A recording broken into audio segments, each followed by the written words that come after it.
Good morning વિદ્યાર્થી મિત્રો. ધોરણ 6 વિષય ગણિત, ચેપ્ટર નંબર 10 માપન. તમે બધાએ ગણિતમાં વિવિધ આકારો વિશેનો અભ્યાસ કર્યો જ હશે, જેમ કે ત્રિકોણ, ચોરસ, લંબચોરસ. આ વિવિધ આકારો છે, તો આ આકારોનું માપન કઈ રીતે કરવું?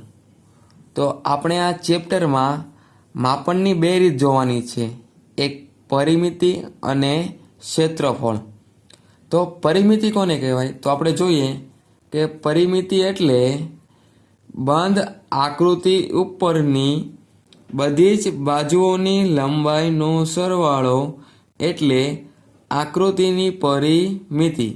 શું કીધું છે કે બંધ આકૃતિ ઉપરની. ધારો કે આ ચોરસ છે, તો એ ચોરસની બંધ આકૃતિ કહેવાય.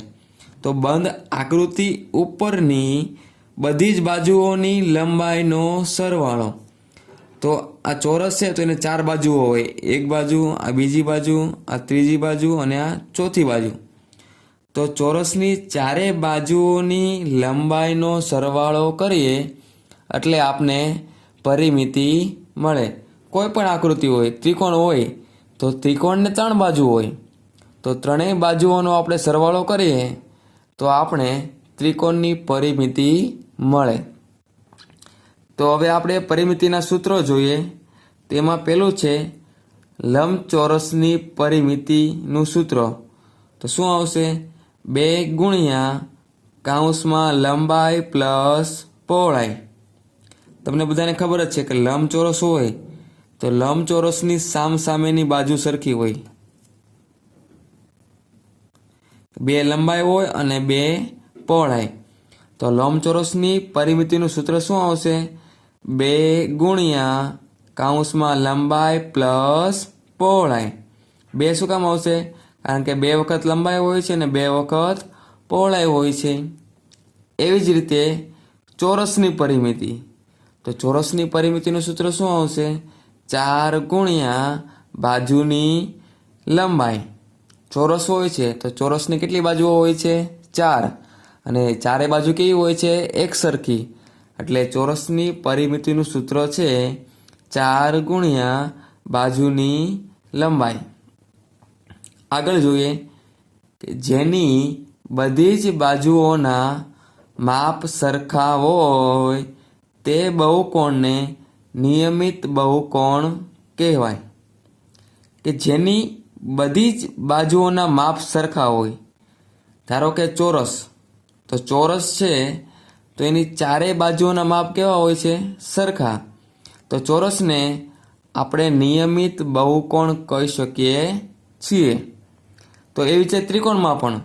જો જે ત્રિકોણના ત્રણેય બાજુઓ સરખી હોય તો પણ આપણે તેને નિયમિત બહુકોણ કહી શકીએ છીએ. તો હવે આપણે એવા સૂત્રો જોઈએ કે જેની બધી જ બાજુઓ સરખી હોય. તેમાં પહેલું છે સમબાજુ ત્રિકોણની પરિમિતિ. સમબાજુ એટલે કે આપણે આગળ જોઈ ગયા છીએ કે જે ત્રિકોણની ત્રણેય બાજુઓ સરખી હોય તેને સમબાજુ ત્રિકોણ કહેવાય. તો આપણે સમબાજુ ત્રિકોણની પરિમિતિ શોધવી હોય તેનું સૂત્ર છે 3 ગુણ્યા બાજુની લંબાઈ. 3 શું કામ આવશે? કારણ કે ત્રિકોણને 3 બાજુઓ હોય છે અને ત્રણેય બાજુઓ કેવી છે? સરખી. એવી જ રીતે સમબાજુ ચતુષ્કોણની પરિમિતિનું સૂત્ર છે 4 ગુણ્યા બાજુની લંબાઈ. તમને બધાને ખબર જ છે કે ચતુષ્કોણમાં 4 બાજુઓ હોય છે અને જે ચતુષ્કોણની ચારેય બાજુ સરખી હોય તેને સમબાજુ ચતુષ્કોણ કહેવાય. એટલે એનું પરિમિતિનું સૂત્ર છે 4 ગુણ્યા બાજુની લંબાઈ. એવી જ રીતે નિયમિત પંચકોણની પરિમિતિ. તો એનું સૂત્ર છે 5 ગુણ્યા બાજુની લંબાઈ. પંચકોણ એટલે કે તમે બધાએ જોયું હશે કે 5 બાજુઓ હોય. આને પંચકોણ કહેવાય. 5 બાજુઓ છે તેને પંચકોણ કહેવાય. નિયમિત એટલે શું? કે એની 5 બાજુઓના માપ સરખા હોય તો એને નિયમિત પંચકોણ કહેવાય. એનું સૂત્ર છે 5 ગુણ્યા બાજુની લંબાઈ. એવી જ રીતે નિયમિત ષટકોણની પરિમિતિ ઇઝ ઇક્વલ ટુ 6 ગુણ્યા બાજુની લંબાઈ. ષટકોણ એટલે 6 બાજુઓ. તેની પરિમિતિ શોધવી હોય તો 6 ગુણ્યા બાજુની લંબાઈ. હવે આપણે જોઈએ સ્વાધ્યાય 10.1. આગળ જે મેં તમને સૂત્રો લખાવ્યા છે અને જે થિયરી છે એ સૂત્રો બધા તમારે મોઢે કરવાના છે અને પાકી બુકમાં પણ લખવાના છે. તો આપણે સ્વાધ્યાય જોઈએ 10.1. પ્રશ્ન 1. આકૃતિની પરિમિતિ શોધો. આપણે જે આકૃતિ આપી છે એની પરિમિતિ શોધવાની છે. તો એમાં પહેલી આકૃતિ છે. તો જો આકૃતિ છે એને આપણે બધી જ બાજુઓના માપ આપેલા છે. તો એની પરિમિતિ શોધવી હોય તો આપણે બધી જ બાજુઓના માપનો સરવાળો કરવાનો, એટલે આપણે આકૃતિની પરિમિતિ મળશે. તો આપણે સૂત્ર મૂકીએ, પરિમિતિ બરાબર બધી જ બાજુઓનો સરવાળો.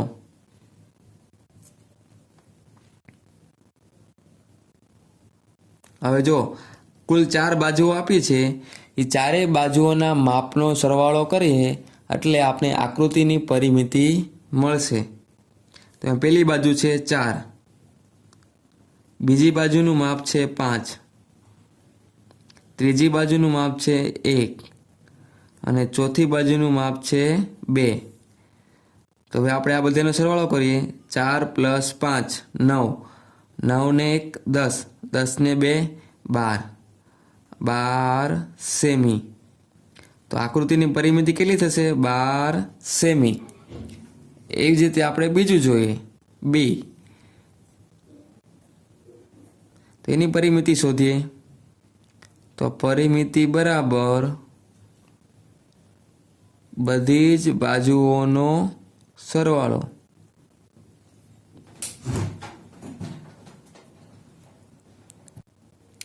તો આપણે જે આકૃતિ આપી છે એની પરિમિતિ શોધવી હોય તો આપણે બધી જ બાજુઓના માપનો સરવાળો કરવો પડે.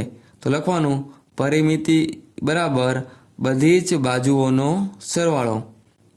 પહેલી બાજુ છે 35 + 40 + 35 + 23. હવે આપણે ચારે બાજુનો સરવાળો કરીએ તો 3 ને 5 8, 8 ને 0 8, 8 ને 5 13, વધી આવી 1, 3 ને 1 4, 4 ને 4 8, 8 ને 3 11, 11 ને 2 13, 133 સેન્ટીમીટર. તો આકૃતિની પરિમિતિ થશે 133 સેન્ટીમીટર. તમારે પરિમિતિ શોધવાનું કે એટલે ફક્ત તમારે બધી જ બાજુઓના માપનો સરવાળો કરવાનો, એટલે તે આકૃતિની આપણે પરિમિતિ મળશે.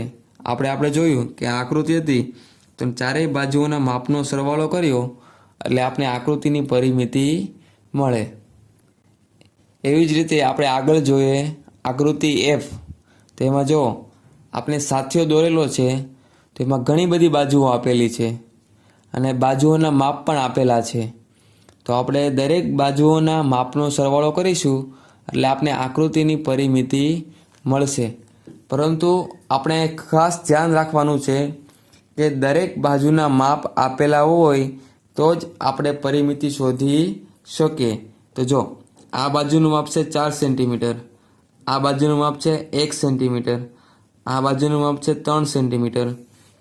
આપણે આ બાજુનું માપ આપેલું નથી. આ બાજુનું માપ છે 3 સેન્ટીમીટર, આ બાજુનું માપ છે 4 centimetre, 1 centimetre, 2 centimetre, 3 centimetre, 4 centimetre, 1 centimetre, 3 centimetre, 2 centimetre. આ બાજુનું માપ છે 3 સેન્ટીમીટર, આ બાજુનું માપ 4 સેન્ટીમીટર, આ બાજુનું માપ 1 સેન્ટીમીટર, આ બાજુનું માપ 3 સેન્ટીમીટર. જો આપણે આ બાજુનું માપ આપેલું નથી તો એ આપણે શોધવું પડશે. આ બાજુનું માપ છે 3 સેન્ટીમીટર. તો જો આપને આ બાજુ એક આ બાજુ અને એક આ બાજુનું માપ આપેલું નથી, તો આપણે તેના માપ શોધવા પડશે. ત્યાર પછી જ આપણે પરિમિતિ શોધી શકીશું. તો જો આકૃતિમાં જો આ બાજુ છે એ સેમ બીજી કયા બાજુ જોવા મળે, તો આપને જોવા મળશે અહીંયા. તો જો એ બાજુનું માપ કેટલું છે 2 સેમી, તો આ બાજુનું માપ પણ કેટલું આવશે 2 સેમી. એવી જ રીતે આ બાજુ છે એ સેમ બાજુ ક્યાં જોવા મળશે, તો એક્ઝેક્ટ નીચે. તો જો આ બાજુનું જેટલું માપ હશે એટલું જ માપ આ બાજુનું હશે. તો આ બાજુનું માપ 3 સેમી છે, તો આ બાજુનું માપ કેટલું થશે 3 સેમી. એવી જ રીતે આ બાજુ છે તો એનું માપ આપણે આપેલું જ છે 2 સેમી. હવે આપણે બધી જ બાજુઓના માપ મળી ગયા, તો બધી જ બાજુઓના માપનો સરવાળો કરીશું એટલે આપણે આકૃતિની પરિમિતિ મળશે. તો આપણે શરૂઆત કરીએ અહીંથી. તો પહેલાં આપણે 1 પ્લસ, આપણે બધી જ બાજુઓના માપ મળી ગયા, તો આપણે બધી જ બાજુઓના માપનો સરવાળો કરીશું એટલે આપણે આકૃતિની પરિમિતિ મળશે. તો આપણે લખીશું પરિમિતિ ઇઝ ઇક્વલ ટુ બધી બાજુઓનો સરવાળો. આપણે બધી બાજુઓનો સરવાળો કરીએ તો પહેલાં લઈએ 1 plus 4 plus 3 plus 2 plus 3 plus 1 plus 4 plus 3 plus 2 plus 3 plus 1 plus 4 plus 3 plus 2 plus 3 plus 1 plus 4 plus 3 plus 2 plus 3. આપણે શરૂઆત અહીંથી કરી હતી એટલે આપણે પૂરું એ કરવાનું છે. આપણે બધી જ બાજુઓના માપ લખી નાખ્યા. હવે આપણે આનો સરવાળો કરીશું એટલે આપણે આકૃતિની પરિમિતિ મળશે. તો હવે આપણે આનો સરવાળો કરીશું એટલે આપણે આકૃતિની પરિમિતિ મળશે. 1 ને 4 5, 5 ને 3 8, 8 ને 2 10, 10 ને 3 13, 13 ને 1 14, 14 ને 4 18, 18 ને 3 21, 21 ને 2 23, 23 ને 3 24, પ્લસ 1 27, 27 ને 4 31, 31 ને 3 34, 34 ને 2 36, 36 ને 3 39, પ્લસ 1 40, 40 ને 4 44, 44 ને 3 47, 47 ને 2 49, 49 ને 3 52. તો આપણે આકૃતિની પરિમિતિ મળશે 52 સેન્ટીમીટર. પાછળ એકમ લખવાનો સેન્ટીમીટર. આપણે જે માપની પાછળ જે એકમ આપ્યો હોય તે એકમ આપણે જવાબની પાછળ લખવો ફરજિયાત છે. તો આપણે આખી આકૃતિની પરિમિતિ મળશે 52 સેન્ટીમીટર. હવે આપણે જોઈશું પ્રશ્ન નંબર 2. તો રકમ છે 40 સેન્ટીમીટર લંબાઈ અને 10 સેન્ટીમીટર બાજુઓ ધરાવતા એક લંબચોરસ ડબ્બાનું ઢાંકણ ચારે બાજુથી ડબ્બા સાથે ટેપ વડે બંધ કરેલ છે, તો જરૂરી ટેપની લંબાઈ કેટલી? એક ડબ્બો છે અને ડબ્બાની ઉપર ઢાંકણ ઢાંકેલું છે. હવે આ ઢાંકણની ફરતી કોર ટેપ મારેલી છે, તો એ ટેપની લંબાઈ કેટલી છે એ આપણે શોધવાની છે. તો આપણે અહીં કીધું છે લંબચોરસ ડબ્બો. તો આપણે આગળ જોઈ ગયા કે લંબચોરસની પરિમિતિનું સૂત્ર શું આવે? 2 ગુણ્યા કૌંસમાં લંબાઈ પ્લસ પહોળાઈ. તો આપણે લખીએ ટેપની લંબાઈ. તો ટેપ ક્યાં આપણે વીટેલી છે? તો લંબચોરસ ડબ્બાના ઢાંકણની ફરતી કોર. એટલે શું છે? લંબચોરસ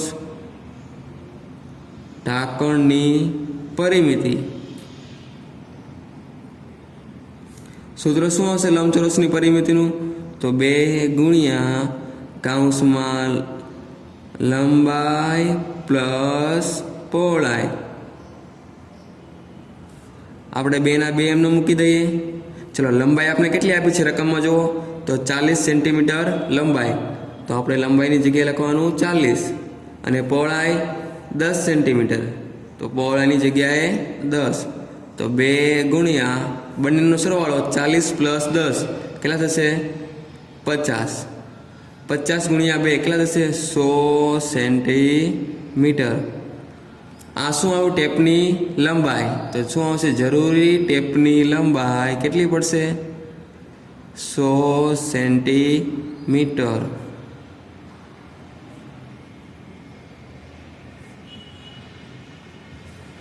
પડી ગઈ દાખલામાં સમજ? લંબચોરસ ઢાંકણ હતું એટલે લંબચોરસની પરિમિતિનું સૂત્ર આવશે 2 ગુણ્યા લંબાઈ પ્લસ પહોળાઈ. આપણે લંબાઈ તો 40 સેન્ટીમીટર આપેલી છે અને પહોળાઈ છે 10 સેન્ટીમીટર. સૂત્રમાં રકમ મૂકીને જે જવાબ આવશે એ થશે ઢાંકણની પરિમિતિ. હવે જોઈએ દાખલો નંબર 3. તો રકમ છે એક ટેબલ ઉપરની સપાટીની લંબાઈના માપ 2 મીટર અને 25 સેન્ટીમીટર છે અને 1 મીટર અને 50 સેન્ટીમીટર છે. તો આ સપાટીની પરિમિતિ કેટલી થાય? હવે ટેબલ છે, તમને બધાને ખબર છે કે ટેબલ કેવું હોય? લંબચોરસ. તો આમાં સેમ આપણે આગળ જે દાખલો કર્યો એ જ રીતે લંબચોરસની પરિમિતિનું સૂત્ર મૂકવાનું છે. તો આપણે પહેલાં લખી લઈએ. લંબાઈ આપણે કેટલી આપી છે? લંબાઈ 2 મીટર અને 25 સેન્ટીમીટર.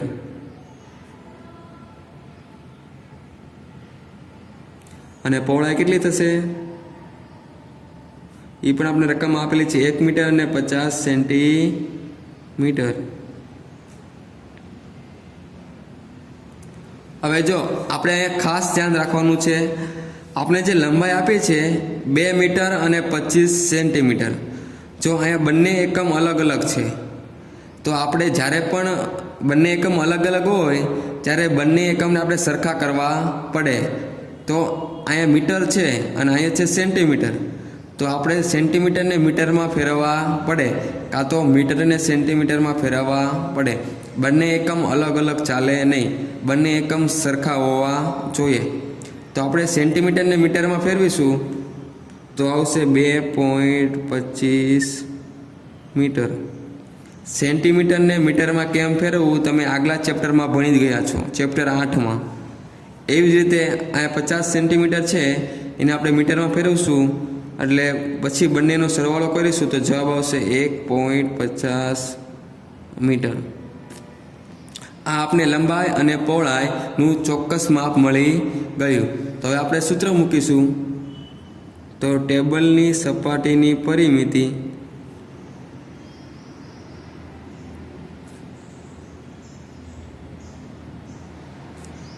બરાબર 2 ગુણ્યા કૌંસમાં લંબાઈ પ્લસ પહોળાઈ.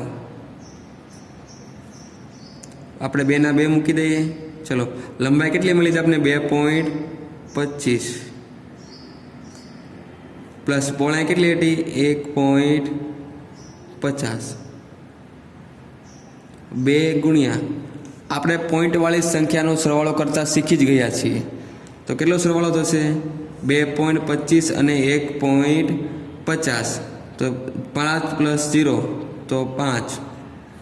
5 ને 2 7. પોઈન્ટનો પોઈન્ટ 2 ને 1 3. તો બંનેનો સરવાળો થશે 3.75 મીટર. હવે આના ગુણ્યા આપણે કરવાનું 2. તો જવાબ કેટલો આવશે? 3.75 ગુણ્યા 2 કરશું એટલે આપણે બાજુમાં કરી જોઈએ.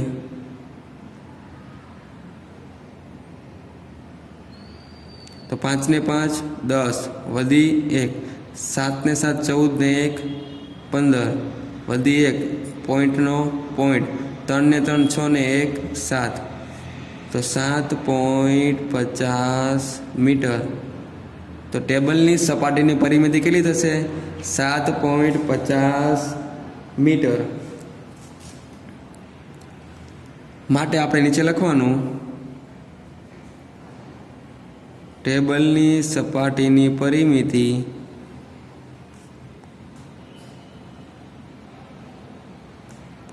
બરાબર 7.50 મીટર છે।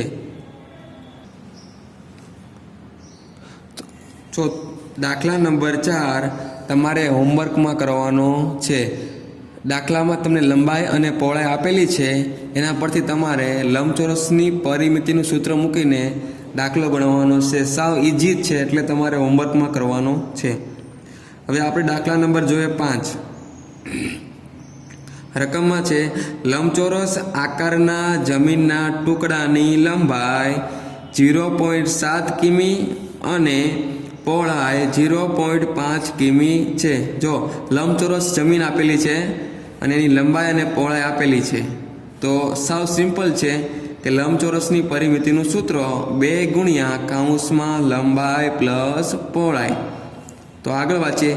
હવે તેને ચારે તરફથી તારની 4 આર વડે બંધ કરવા માટે કેટલી લંબાઈનો તાર જોઈશે। એક લંબચોરસ ખેતર છે, આપણે તેની લંબાઈ અને પહોળાઈ આપી છે, તો એના પરથી આપણે પરિમિતિ મળી જશે। તો લખીએ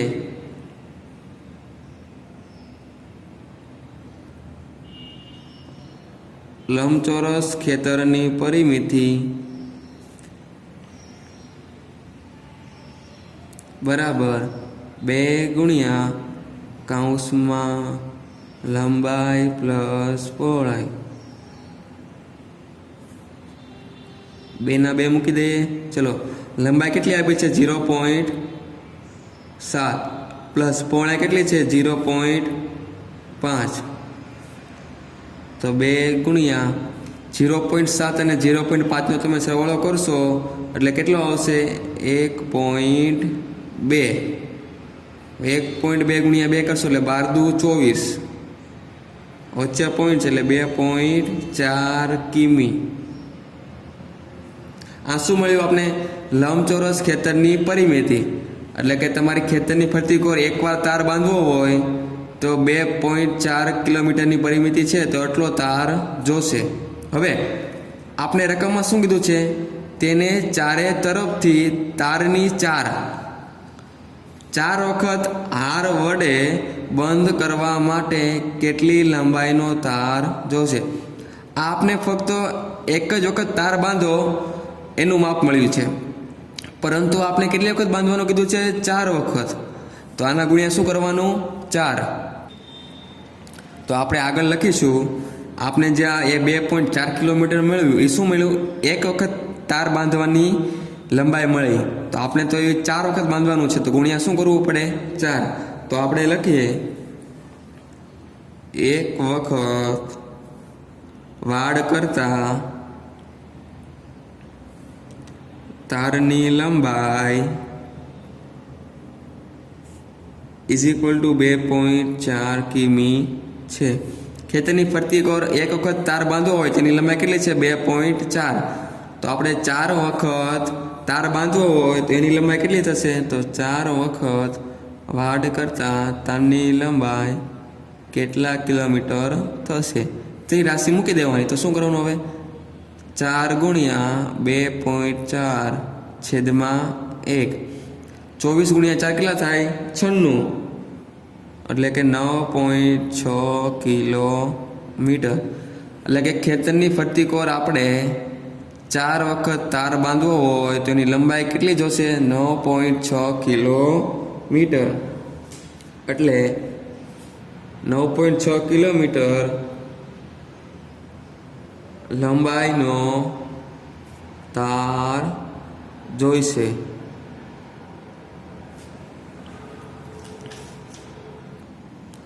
હવે આપણે જોઈએ પ્રશ્ન 6। નીચેના દરેક આકારની પરિમિતિ શોધો। એમાં છે એ 3 સેમી, 4 સેમી અને 5 સેમી લંબાઈની બાજુવાળો ત્રિકોણ। આપણે ત્રિકોણ આપેલો છે અને 3 બાજુઓના માપ આપેલા છે, તો આપણે એની પરિમિતિ શોધવાની છે। તો સાવ સિમ્પલ, ત્રણેય બાજુઓના માપનો સરવાળો કરીશું એટલે આપણે ત્રિકોણની પરિમિતિ મળશે। એટલે કે ત્રિકોણની પરિમિતિ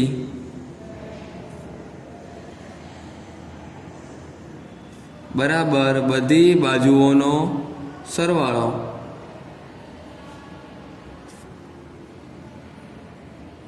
જો આપણે બધી બાજુઓનો સરવાળો કરે છે, શું કામ? કારણ કે આપણે ત્રણેય બાજુઓના માપ આપેલા છે અને ત્રણેય બાજુઓના માપ કેવા છે? અલગ અલગ. એટલે આ ત્રિકોણ કેવો બને? વિષમ બાજુ ત્રિકોણ. બધી જ બાજુઓના સરવાળો 3 + 4 + 5, 3 ને 4 7, 7 ને 5 12 સેમી. બાજુમાં તમને સમજાવું, એક ત્રિકોણ આપેલો છે, ત્રિકોણને 3 બાજુઓ છે. એક બાજુનું માપ છે 3 સેમી, બીજી બાજુનું માપ છે 4 સેમી અને ત્રીજી બાજુનું માપ છે 5 સેમી. તો આપણે ત્રિકોણની પરિમિતિ શોધવી હોય તો શું કરવાનું? ત્રણેય બાજુઓનો સરવાળો, એટલે આપણે મળશે ત્રિકોણની પરિમિતિ. કારણ કે વિષમ બાજુ ત્રિકોણ છે એટલે સૂત્ર શું આવશે? બધી બાજુઓનો સરવાળો. એવી જ રીતે આપણે આગળ જોઈએ બી. 9 સેમી લંબાઈની બાજુવાળો સમબાજુ ત્રિકોણ. જો સમબાજુ ત્રિકોણ એટલે શું આપને ખબર હોવી જોઈએ કે જે ત્રિકોણની ત્રણેય બાજુઓ સમાન હોય તેને સમબાજુ ત્રિકોણ કહેવાય. ધારો કે હું એક ત્રિકોણ દોરું, સમબાજુ ત્રિકોણ એટલે શું? ત્રણેય બાજુ કેવી હોય? સરખી. અને બાજુનું માપ આપણે કેટલું આપ્યું છે? 9. તો ત્રણેય બાજુના માપ કેવા હશે? 9 9 9. અને આગળ પણ મેં સૂત્ર લખાવેલું છે, સમબાજુ ત્રિકોણની પરિમિતિનું સૂત્ર. તો શું આવશે? તો સમબાજુ ત્રિકોણની પરિમિતિ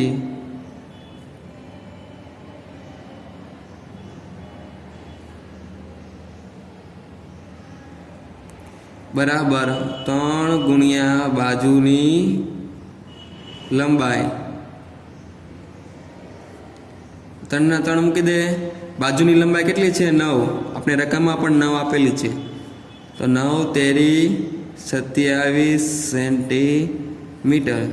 તો આ ત્રિકોણની પરિમિતિ કેટલી થશે? 27 સેન્ટીમીટર. એ જ રીતે પ્રશ્ન છે સી. સમદ્રી બાજુ ત્રિકોણ જેની સમાન બાજુની લંબાઈ 8 સેન્ટીમીટર અને ત્રીજી બાજુની લંબાઈ 6 સેન્ટીમીટર છે. તો આ દાખલો તમારે હોમવર્કમાં કરવાનો છે. તમને એકવાર સમજાવી દઉં છું. જો સમદ્રી બાજુ ત્રિકોણ, સમદ્રી એટલે કે જે ત્રિકોણની બે બાજુઓના માપ સરખા હોય તેને સમદ્રી બાજુ ત્રિકોણ કહેવાય. ધારો કે આ ત્રિકોણ છે, એની આ બે બાજુઓના માપ સરખા છે. તો આપણે જોઈએ તો એને ત્રિકોણને કયો કહેવાય? સમદ્રી બાજુ ત્રિકોણ. હવે જેની સમાન બાજુઓની લંબાઈ, સમાન બાજુ, આ બે બાજુ સમાન છે, એનું માપ આપણે કેટલું આપ્યું છે? 8 સેન્ટીમીટર. આ બાજુનું માપ પણ 8 સેન્ટીમીટર થશે અને આ બાજુનું માપ પણ 8 સેન્ટીમીટર થશે અને ત્રીજી બાજુની લંબાઈ 6 સેન્ટીમીટર છે. તો આ ત્રીજી બાજુ, એનું માપ કેટલું છે? 6 સેન્ટીમીટર. તમે આ ત્રણેય બાજુઓના માપનો સરવાળો કરશો એટલે તમને સમદ્રી બાજુ ત્રિકોણની પરિમિતિ મળશે. આ દાખલો તમારે હોમવર્કમાં કરવાનો છે. દાખલા નંબર 7 પણ તમારે પાકી બુકમાં જાતે લખવાનો છે. સાવ ઈજી દાખલો છે. હવે આપણે જોઈએ દાખલા નંબર 8, જેની દરેક બાજુનું માપ 8 મીટર છે તેવા નિયમિત ષટકોણની પરિમિતિ શોધો. ચલો, નિયમિત ષટકોણની પરિમિતિ શોધવાની છે. ષટકોણ એટલે કેટલી બાજુ થાય? 6 બાજુ. એટલે શું કરવાનું? આપણે મેં તમને સૂત્ર લખાવેલું છે કે નિયમિત ષટકોણની પરિમિતિનું સૂત્ર. તો આપણે લખીએ નિયમિત ષટકોણની પરિમિતિ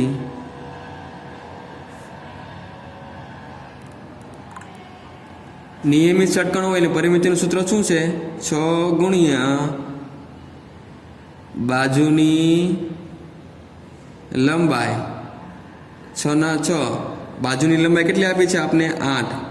તો 8 8 6 48 મીટર.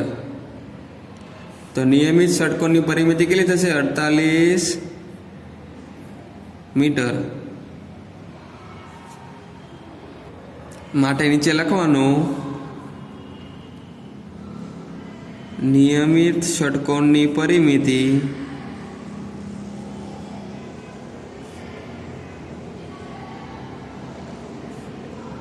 અડતાલીસ મીટર છે.